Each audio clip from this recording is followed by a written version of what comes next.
Dunia ya soka imeingiwa na hofu tena baada ya nyota wa Denmark Christian Eriksen kuanguka uwanjani wakati wa mechi ya kirafiki dhidi ya Denmark na Ukraine.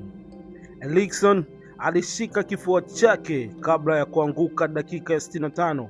Madaktari waliingia haraka na mechi ilisimamishwa.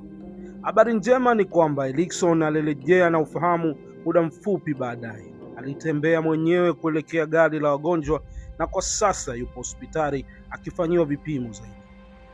Madaktari wamethibitisha kuwa hali yake ni thabiti na anaendelea vizuri. Hii ni mara ya pili kwa mchezaji huyu kukumbwa na tukio kama hili uwanjani.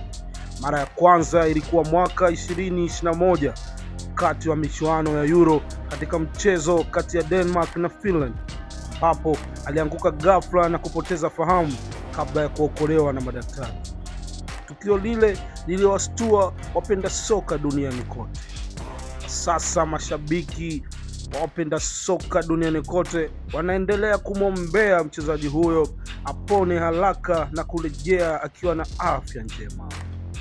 Hii ni LK Plus. Usisahau kusubscribe, kulike, kushare ili kuendelea kupata update mbalimbali za kimichezo. Asante.